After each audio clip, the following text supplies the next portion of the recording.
Ayun, okay. So for the past, well, few meetings, may mga several activities tayong ginawa. That was last year. So right now it's almost the January is about to end. So medyo matagal din pala yung ano natin, no, nag-meeting natin. So but I hope you will be able to recall some of the concepts which we have learned from the past, particularly when dealing with differential equations. So babalikan ko lang quickly from our last notes. Nung last meeting, our last topic was about prey-predator modeling, and we were able to do the model, how it looked like. Napadala ko na tong copy na to sa iyo, no? Tama? Alright. Okay, okay. So in anyways, idudugtong ko naman 'to yung topic ko ngayon. So ipapadala ko ulit ito yung lahat ng mga ano, mga discussions that we have. So what we did is when we have a system of differential equations, so usually ang steps na ginagawa natin is first we need to identify what are the equilibrium points. So meaning the goal is we equate the differential equations to zero. So meaning equating equations to zero, we are solving for a system na kung saan yung slope niya is equal to zero. So meaning it's totally flat. So what are the values of your differential equations given that scenario? So for your prey-predator models, we were able to solve two sets of differential equation. Which one is the usual if your variables are equal to zero? These are the trivial ones, trivial solution for the equilibrium, and the other ones are the non-zero trivial points. In this case, for your prey-predator model, so it took like this. So once na ma-solve mo na siya, you do some analysis on whether these equilibrium points are stable or not, or maybe these equilibrium points may not necessarily stable, but yeah, it will oscillate. So we were able to do an analysis out of this, and this is the visual way to do the analysis by solving using some isocline, then combine the isocline, then graph anong itsura na magiging solution mo. So in this prey-predator model, naipakita natin na indeed this is cyclical, umiikot lang siya. So pabalik-balik lang. So we were able to do some solutions out of this.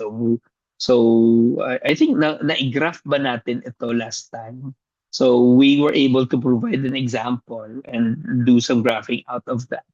So there's another way, analytical way of determining whether a equilibrium point is stable or not stable by solving the Jacobian of your differential equation. Meaning, kung mayroon kang dalawang differential equation, like in this case, your prey-predator model, compute the partial derivative of each of the equation with respect to the variables involved. So since there are two equations and two variables, so you expect four partial differential equations involved or differential expressions. So ito na, ang mga partial differential equations natin. So we computed for the partial differential equation for each of the equation and as well as for the two variables involved. In this case, may dalawa tayong variable. Here we have n and we have p. So may dalawa tayong kinompute ng mga equations. All right. So isa na 'yan. Okay, dali lang ha. Balikan ko yung ano. Isa na siya. Ayun. So after computing for the Jacobian, you substitute your equilibrium points. Since may dalawa kang equilibrium points, sinubstitute mo na siya. So the first one and of course the second one. So ito yung pangalawang differential equation, equilibrium points. And these are the Jacobian matrices produced by these partial derivatives. Then compute for the eigenvalues and eigenvectors. So to compute for the eigenvalues and eigenvectors of a matrix, to recall lang, so dito ka lang ilalagay. If you have, say, a matrix A, matrix A,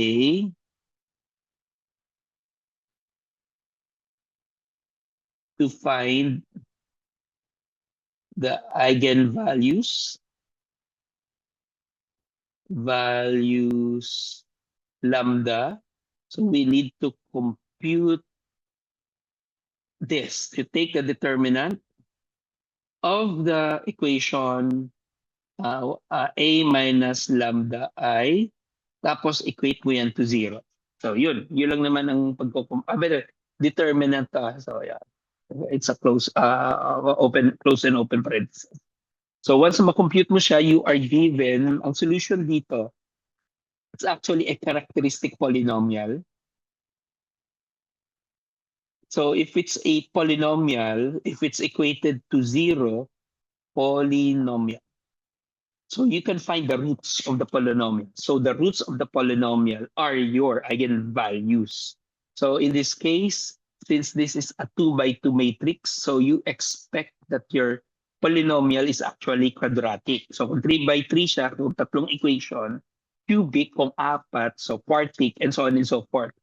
So with my former student, there are 11 equations.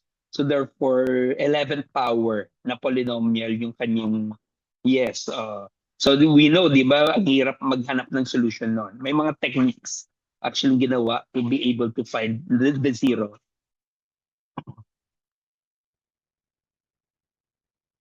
Actually, beginning fifth degree, ang quintic equation.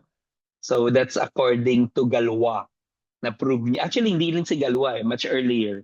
Pero it's only Galois proved it na hindi pwede talaga. So, I don't know kung nakita mo na yung quartic, yung raised to the power 4, ang formula nun, ng analytic solution niya. Ang haba nun eh. So, unlike yung second degree, di ba, quadratic equation lang kailangan. So, although there are techniques, mga like Horwich equations, Horwich criterion, so pwede yung gamitin, or Descartes' rule of sign, so on and so forth. So there are some techniques na pwedeng gamitin for you to be able to find some zeros, pero hindi siya analytical.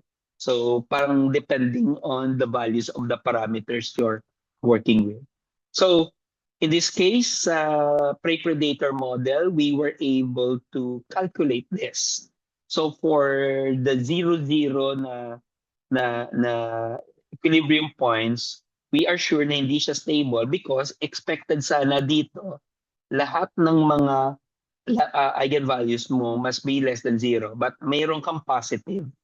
So kaya ang R mo, it's positive, so hindi siya pwede. So on the other one, for the non-trivial equilibrium points, napansin natin that the eigenvalue is actually an imaginary number. So if your eigenvalue is an imaginary number, so therefore your equilibrium point mo, it's not stable, pero magiging oscillating siya. So kaya nga ang prey-predator model is an oscillation of your solution. So yun. So all in all, any differential equation, somehow ang paghahanap ng equilibrium points, you have to consider if that equilibrium points are actually stable or not. So kaya palagi yan kinocompute palagi ang stability of the equilibrium points. So what's the purpose of the stability of equilibrium points? Kasi makikita mo na may tendency ba mag-shoot up yung mga values of your differential equations even at to the equilibrium points. Meaning, di ba equilibrium points, are the points that makes your differential equation 0. Pero the question on whether stable ba ang buong system o hindi can be answered by the said equilibrium points. So these are the steps of finding your equilibrium points. So hindi ko na to i-recall ang ginawa natin because we were able to do this. So I'll just erase this na lang. Kasi we already have the previous notes we have. All right. So now let's begin with epi models. So mag-uumpisa tayo with the basic model na so far alam natin. So first, let's start with umaakyat tong na to, ang slide. Wait. Ayan. Yan. Okay. So let's start with the very basic model. We call this the model, the SI model. I model. So what are the S and the I here? S stands for susceptible, and your I here stands for the infecteds. So try to imagine you are in a say location, say a town, at ang town na yan, say sabihin na lang natin is it's an island, populated island. Tapos, let us assume you have some population N here.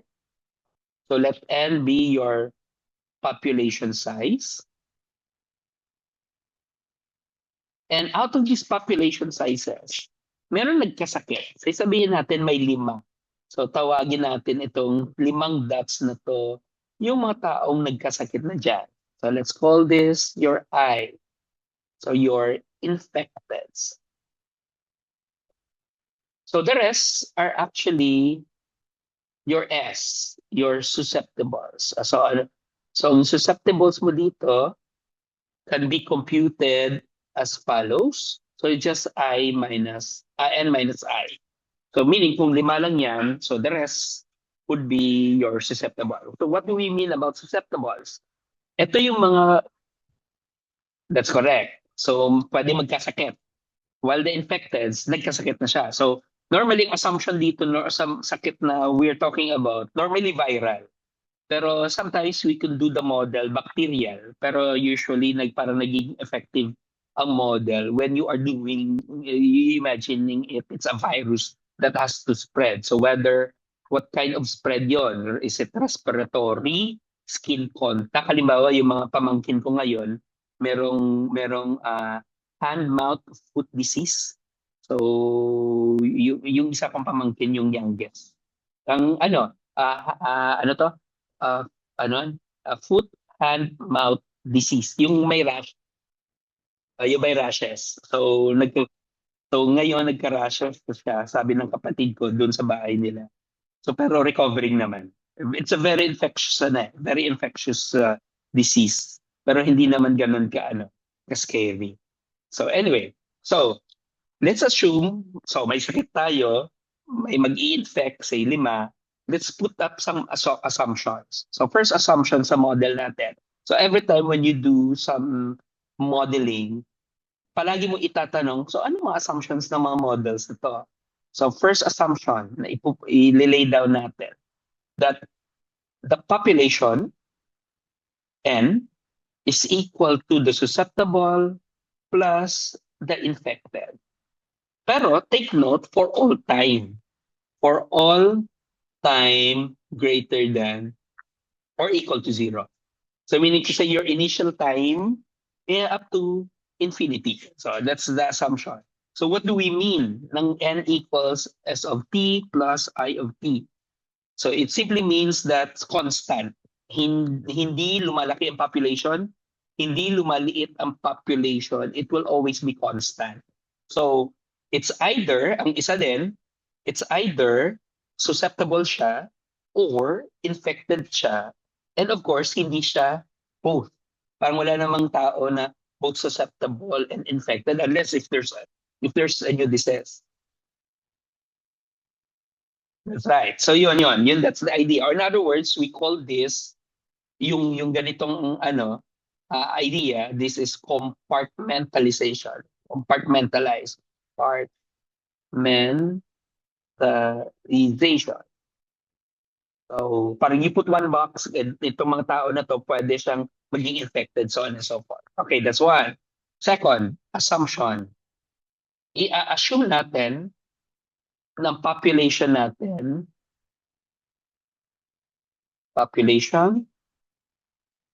is well mixed, or the more technical term, that's right.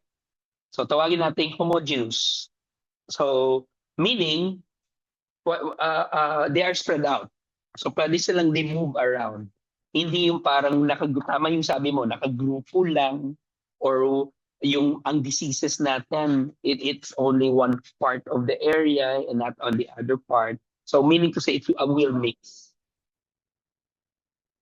Ah, hindi. So unless dinefine mo may separate quarantine area.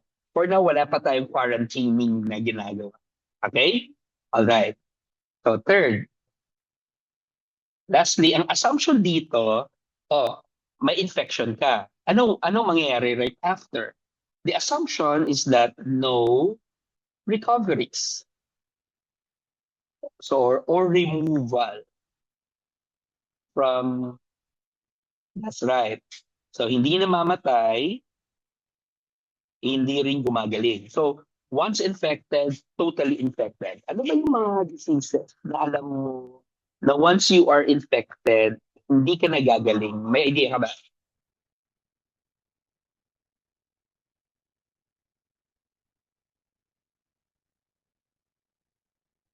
Ang alam, tanong si papa mo kung may alam siya. Oo. Yon, that's one part. I mean yung ano po, yung disease na wala ng cure, na walang recovery. Yan, that's one. Kung infectious, particularly, ayon, may meaning to say palaging hindi na nawawala. Parang totally immune but infectious at the same time. Meron din, tama po ba, hepatitis B is one example. O yon. A, okay. So yun.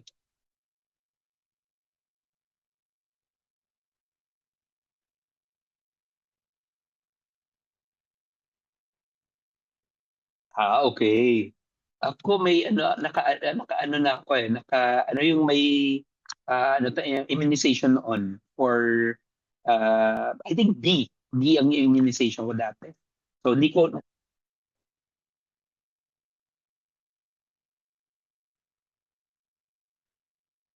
yeah, oo. I think kung tama po ako, Twin Rics yun. Yung Twin Rics. I was 19 years old, tapos mayroong booster a year after. Okay. Sige po. Sige.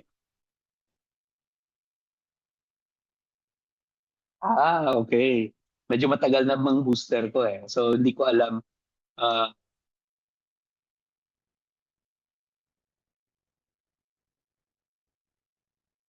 Apo, yung recognition ng immune system mo to a particular disease.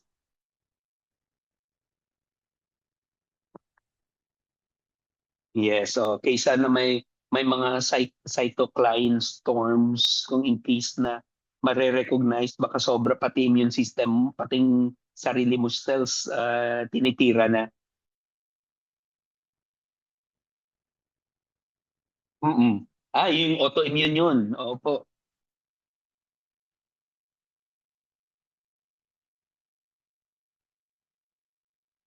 Mm. Oo.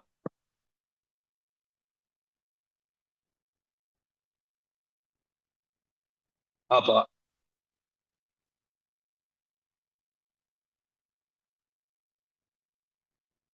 Oo.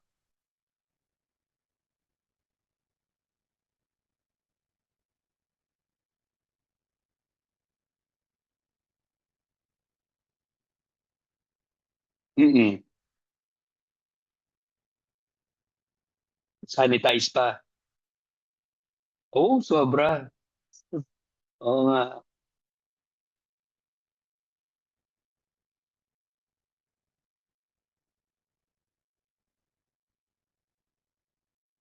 Oo.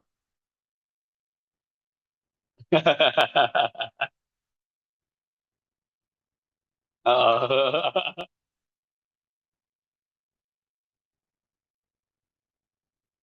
Oo, yeah.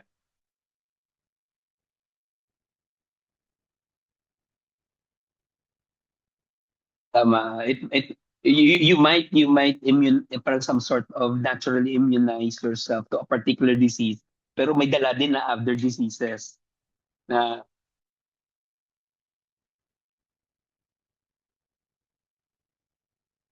true.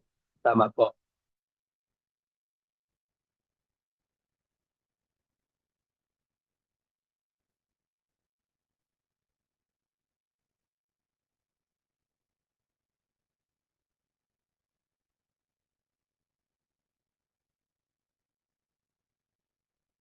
Opo.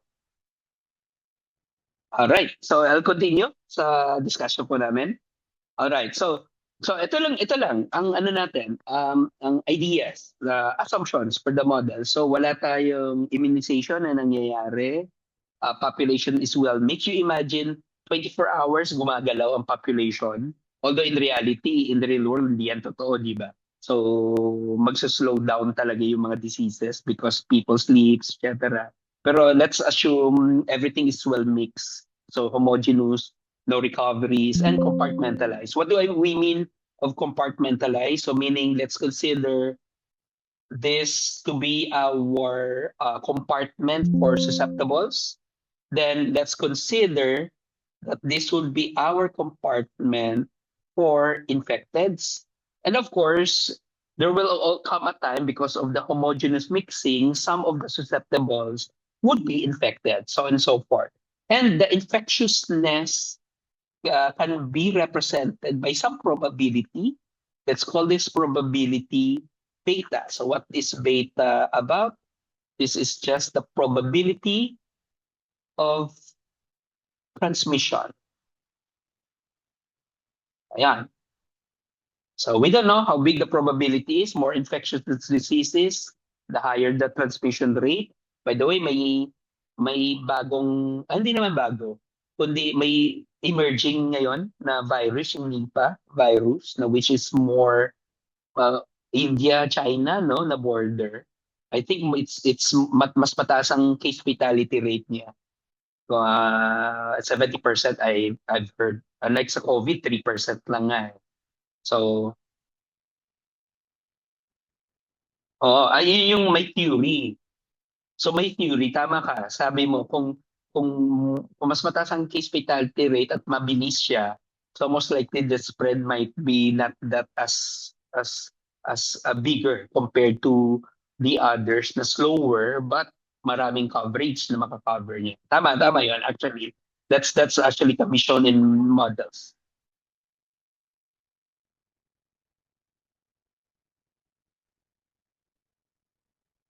Ayun, yun din ko rin alam. Mm-mm. Oo, tama.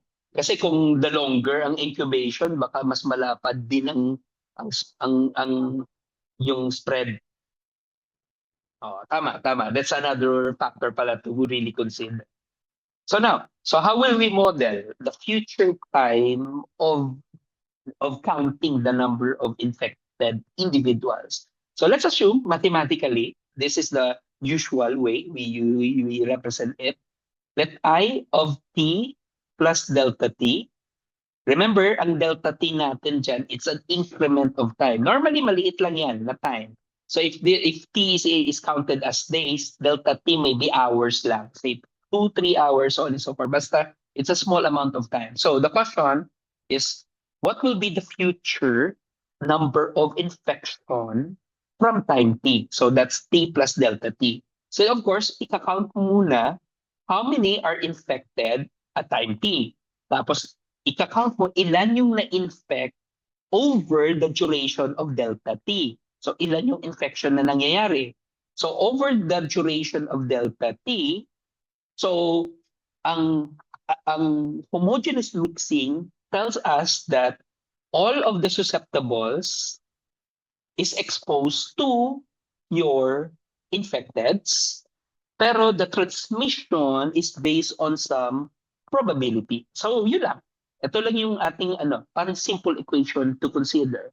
So, to count the future number of infecteds, it's just equal to how many are infected at the present time plus ilan yung may infections over a short period of time, delta T.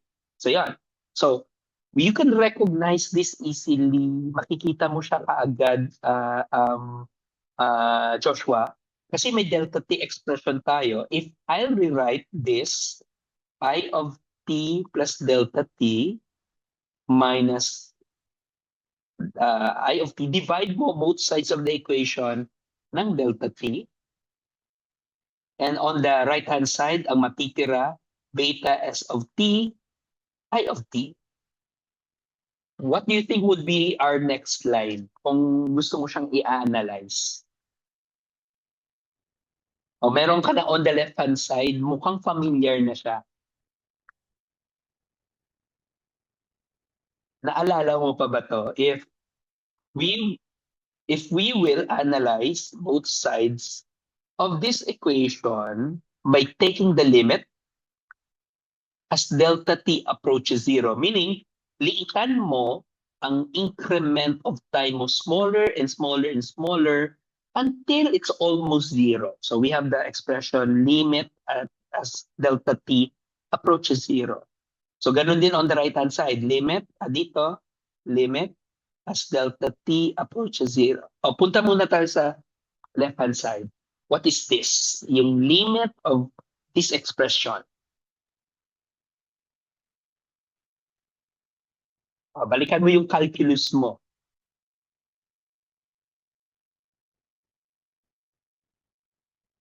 So what do you think is the left-hand side? O, hindi hindi siya integral. Ano yung before integral?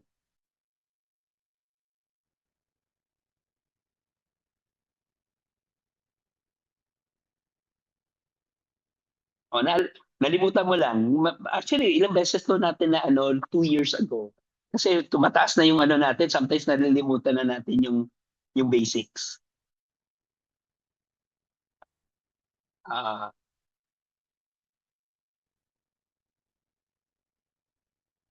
yun. It's just derivative. So di dt. So sulat natin. So this is derivative of I with respect, derivative of I with respect to t. Ang left-hand side. Pero ang right-hand side, kasi wala namang kang delta t na expression, so you simply copy beta of S of t, so hindi ko na isusulat ang t, times I of t. So this is our differential equations for your compartment I. So similarly kasi, kung titingnan mo, since this is a compartment, so kung anong ginagawa mo sa I, dapat it must be the opposite kung anong ginagawa mo sa S. So therefore, the differential equation for S will also look like the same. So meaning, so as we could rewrite our second expression as the following. So isulat ko dito.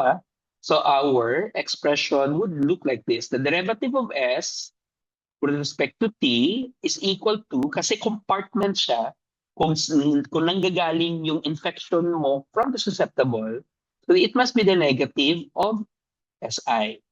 While the derivative of I with respect to T is what we have computed earlier. So ito yun. Alright. So ito na ang system natin of differential equation for the SI model. So how will we check na tama tayo? Na correct yung ginawa natin. So to check this, balik ka sa assumption mo. We assume first that N is always constant on whatever time values for S and T. So meaning, walang immigration, walang birth nangyayari, so stable ang population throughout the period. So if we write this down here, if your S of T plus I of T is equal to N, and if you take the derivative of both sides of this expression, on the left, of course, magiging derivative of S with respect to T plus the derivative of I with respect to T. Pero anong derivative ng N? Kasi inassume natin, si N hindi siya gagalaw. it will remain constant for all time. So what's the derivative of n?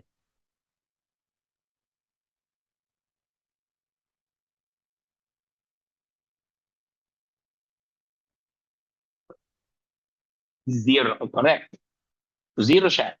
So, tingnan mo, add these two. Add mo itong dalawa na to. If you add the two equations, dapat it's equal to zero. So, once you have done that, okay, mukhang tama na ang aking differential equation na gagawin. So, that's it.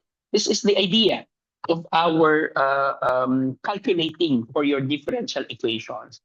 Pero, the question is, the goal dito sana natin is we will actually compute for how it look like over time. Pero bago natin siya i-compute, what we can do is we can simplify our differential equation and try to look at baka lalabas to na may differential equation tayo na much familiar tayo. So to do that, we can do the following. Pwede natin gawin to. So, since alam natin that your S is equal to N minus I. So remember that N is equal to S plus I, so therefore S is equal to N minus I. Tapos, isa-substitute natin yung S dito. So let's write this down. So the derivative of I with respect to T is equal to beta times S. So we know S is N minus I times I. But if we will rewrite this, kung i-rewrite natin dito, this is beta I times, take out yung magiging I ang N mo, in this case, re-remove kong N So, re-remove kong N dito. Oh, sorry. Lahat na lagi yung ginagawa. Saan yan?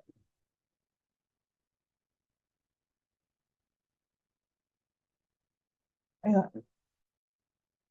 So, i-remove kong N, I'll retain I. So, this expression becomes 1 minus I over N. Right? So, eto constant lang to. Ay, bakit ganun? Bakit ginaganon yung ano? Wait, Joshua. Konting pindot ko lang, iba nang lumalabas. Ayan, okay. So ito, this is already constant. Constant lang yan, it's a constant value. So times I, 1 minus I over N. This is your carrying capacity. So the question, anong klaseng differential equations ito? Looks familiar ba? O anong klaseng differential equation ito?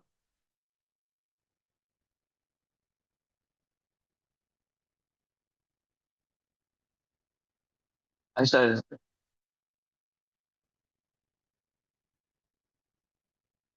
oo. Nakita mo na to, na-calculate to natin dati. Kung if you consider yung exponential growth, ano naman yung mga growth na may carrying capacity?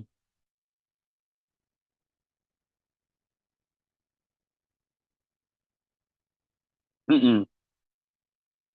Oh, may term yan.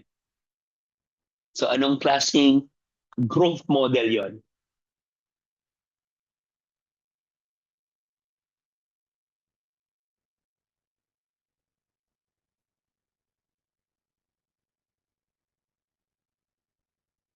So, naalala mo pa? So, this is just, what do you think?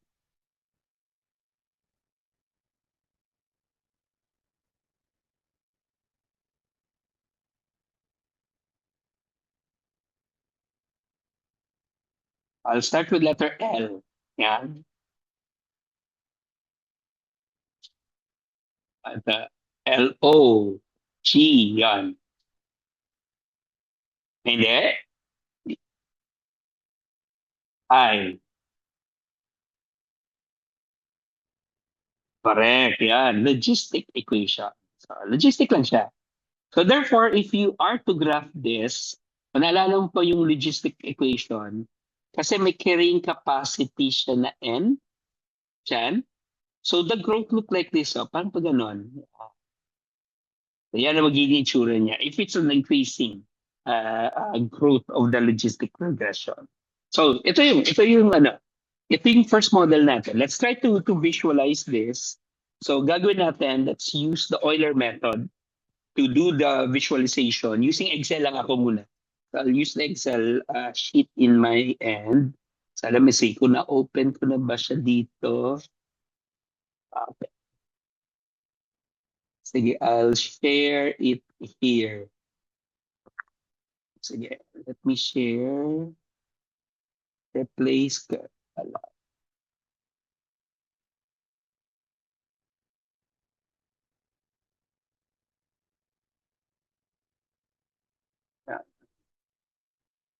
Kita mo ba, Joshua, ang screen? Ang Excel screen ko? Alright. So remember, ang logistic regression natin look like this. Stop share ko muna. So ito yung itsura ng logistic regression. Ito yung ano natin, differential equations. Which one?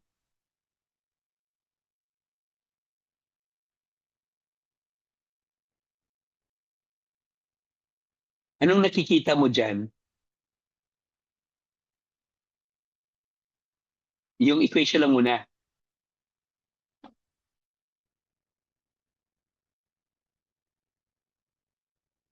Excel?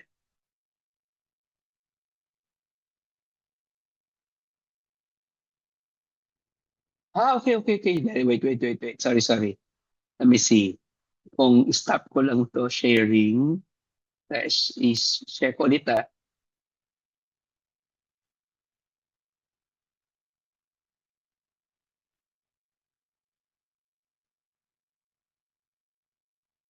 Okay. Saan na yun?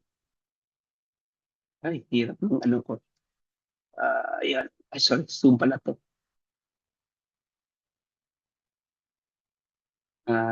Saan na yung... ito. Again, I hope you copied this differential equation kasi hindi ko siya ni-reflect sa ano. Hindi ko siya ni-reflect sa ano ko, sa may Excel sheet. So ngayon, let's transfer to our Excel sheet. Nakikita mo na ba yung Excel sheet ko?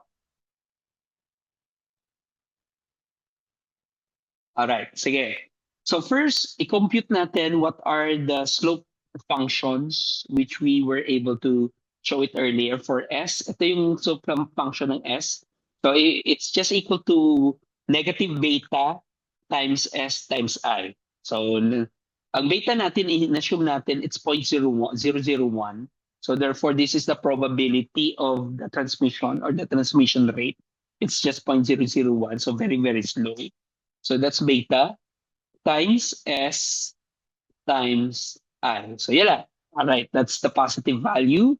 Sorry, negative pala. Sorry, it must be the negative nito. Okay, kasi sa infectiousness dapat positive. So let's compute for the infection value. That's beta, positive beta times S times I. So yun lang.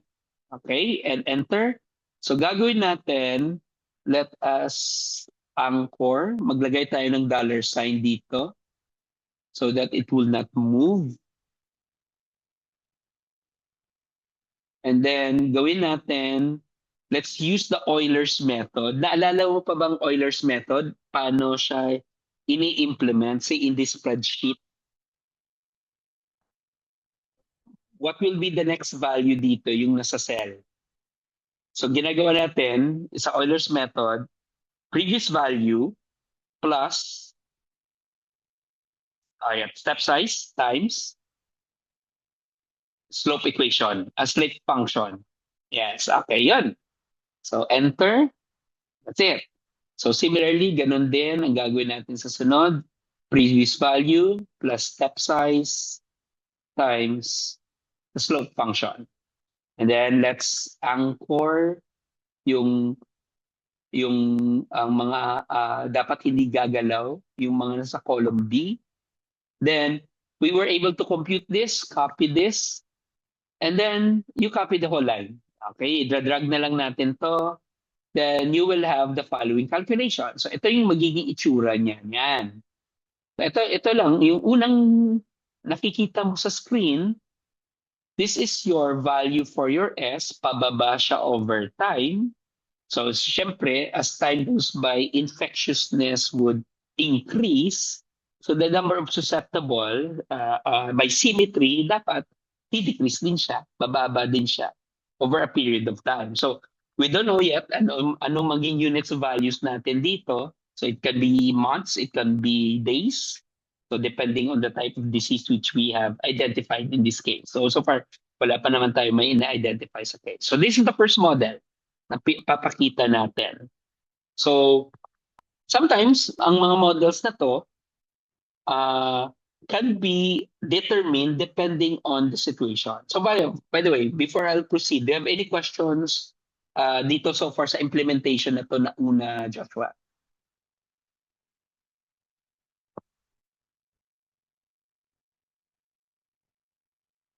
Oo. Okay na. Okay. Next is, gagawin natin sa sunod na model, what if ang assumption natin merong birth rate and death rate? Meaning may pinapanganak, may namamatay. So that's the next assumption na gagawin natin. So let me stop sharing now.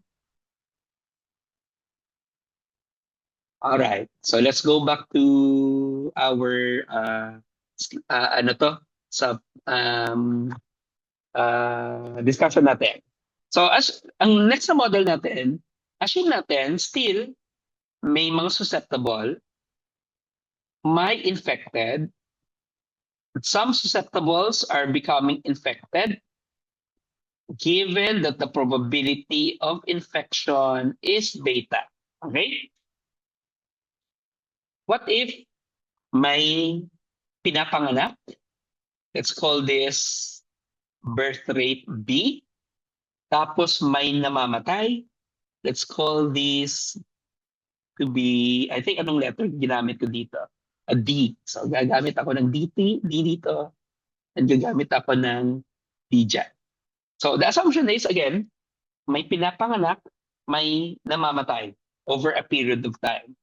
So how will you represent this as a differential equation? So gaya ng ginawa natin kanina, so since there are two compartments, you assume there are two differential equations. Derivative of S with respect to T and derivative of I with respect to T. All right? And sabi natin kanina, we were able to show, let's retain, wala namang may nagbago dyan. So there will always be an interaction between susceptible and infecteds and vice versa. So let's put the values negative beta S sub I tapos positive beta S sub I, S times I. Pero nag-introduce tayo ng birth rate. So may pinapanganak ka based on the rate of birth. So we call this B times N. Ayan. Okay? Tapos may namamatay. May namamatay from your susceptibles and may namamatay from your infecteds. So therefore, this now represents another set of equations.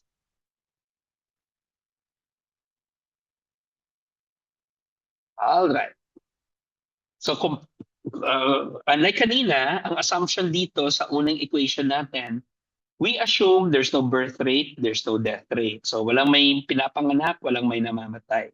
And this time, inassume natin meron ng birth rate at meron ng death rate. So let me define pala dito. Hindi ko pala define dito. B is your birth rate.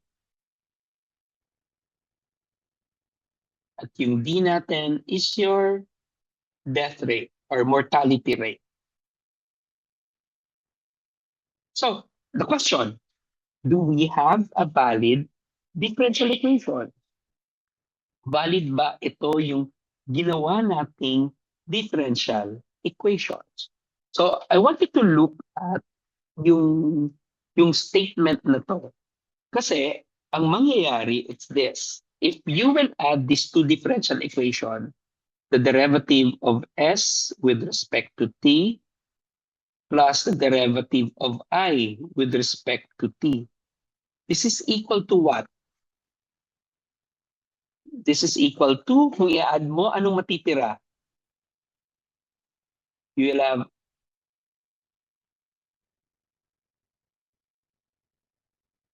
dn minus ds minus di.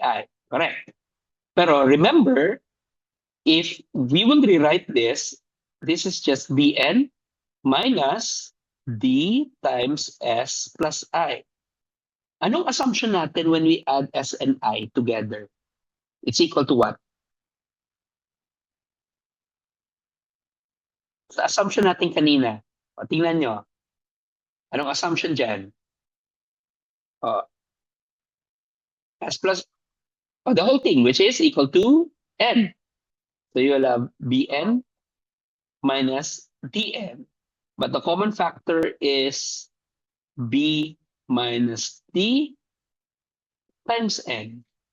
But kung titignan mo, kung uulitin natin ulit ito, let's go back to our assumption earlier. So ang assumption natin, we assume that n is equal to s of t plus I of t. Since may birth rate ka na at death rate, ano yung assumption natin sa n? Constant pa rin ba?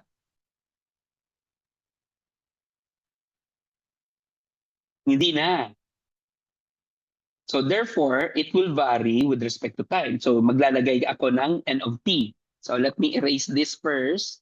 So rather than purely n lang to, maglalagay ako ng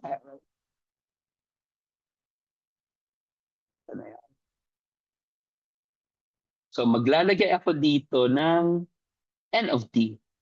So therefore, if I'll take the derivative of this with respect to t, this becomes derivative of n with respect to t, and this is equal to the derivative of s with respect to t plus the derivative of I with respect to t.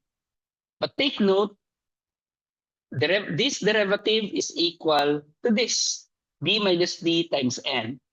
But this is derivative of n with respect to t. So therefore, we can write that the derivative of n of t is equal to b minus d times n.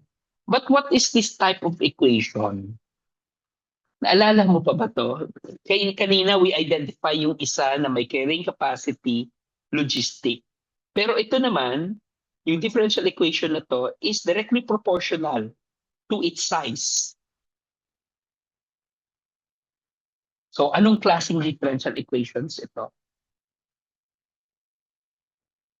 So tingnan mo, the rate of change or rate of increase of n depends on or directly proportional to n. So anong klaseng model ito? Anong klaseng differential equations ito? Naalala mo pa? Ay, para quick lang. Let this, instead of b minus d, gawin nating r yan. So this becomes the derivative of n with respect to t equals r times n. So anong klaseng equation niya?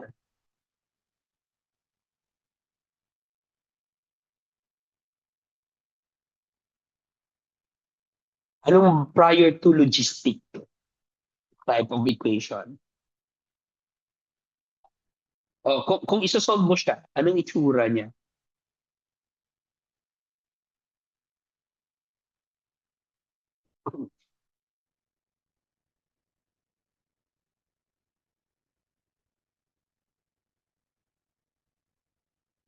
Hmm.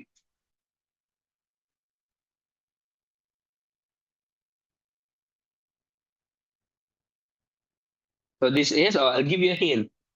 May dalawa, pwedeng pagsabayan, exp or M-A-L.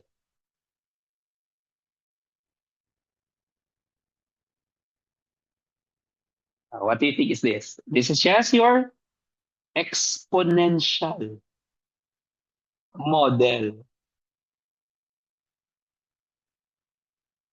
So this is your exponential model or your Malthusian model. Ah, so ito lang siya, actually. So therefore, yung inintroduce natin dito in our model, your population growth would depend on your exponential growth. So yun ang magiging parang ano niya, tawag ito, way to be able to look at na nire-replenish yung population mo kahit may namamatay, kahit may nagkakasakit. But in this case, by the way, yung D natin dito, ang D natin, sana ba yun? Ang death rate natin, this is natural death. Death not because of the without not necessarily namamatay siya because of the disease. Kundi namamatay siya naturally or meaning with some other causes. So it can be old age and others. So hindi siya related to the disease yung nasa model nito. Kasi kung if you really want to model death, another compartment ilalagay natin.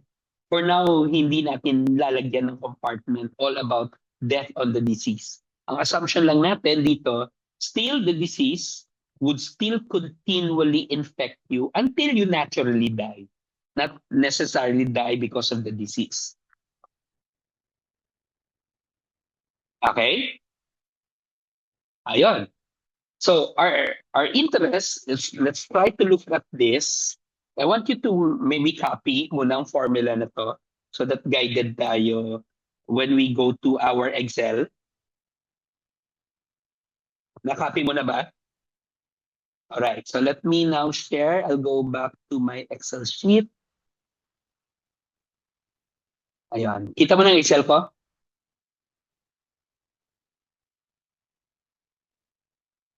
Kita mo na, Joshua, ang Excel? Alright, okay. So again, mag-i-introduce tayo ng let B be your birth rate na 0.05. Let D be your natural death rate to be 0.01. And then, yun na. Yun lang idinagdag natin dito. So again, ang pagkakalculate natin dito would be as follows. So ang magiging growth natin for F would be the following. B times N. So that's the first one. So B5 times B7. Tapos minus beta. Where is your beta? Ito yun ang beta. Times S times I. Then minus natural death times your S. Ayan. Right? So if we enter this, so you'll have this value. Then similarly, ganun din. Yung pangalawa, beta SI. So you have your beta times S times I. Then minus natural death. So where's your death? D times I. Yeah. All right. And enter. So gawin natin, let us anchor. Ang lahat ng mga nasa B dito, anchor natin para hindi sila gagalaw. So you will have anchor this, anchor this, anchor this, and anchor that. Okay? And then similarly, ganun din dito. Let's anchor B4, and let's anchor B6 para hindi gagalaw. Enter. Then let's use the Euler method. So previous value plus increment or your step size times your slope function. Enter. Then similarly, ganun din. Previous value plus step size times your slope equation, slope, slope function. Enter. Then again, lagyan natin ng $sign to anchor yung dapat hindi gagalaw na step size. So B3s, lagyan natin. Alright. Then we were able to copy this. Nakopy na natin yan, so there's no problem about graphing this. Enter. Then let's look at how it looked like here. So parang almost the same lang as earlier. Pero actually, mapapansin mo na di ba yung maximum lang sana na natural, yung ang initial population mo is 100,000.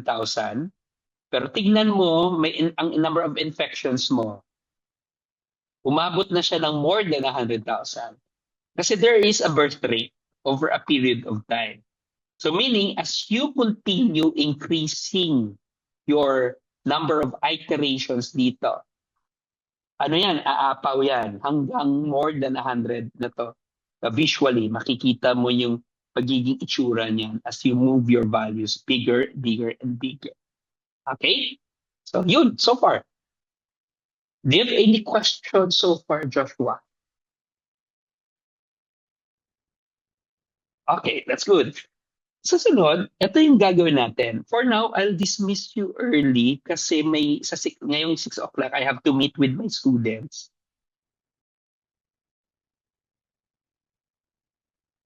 Yeah, I'll send it to you, pati yung mga blanks. After I leave right now, so isasend ko yung PDF at ang Excel file para makita mo. Ang goal ko sana sa iyo, try to write a code for this using Python ka. Python yung last time, no? Sa Django. Sige, try Django. So okay. So hindi siya Anaconda yung ginagamit mo. Not Anaconda, yung Jupyter. So Django pala yung yung parang some sort of your okay, that's good, that's good. So that will be your assignment. Iko-convert mo to into codes, and then I want to see it next meeting. Will that be okay? All right. So ayan. So for ano nga yung classes mo so far?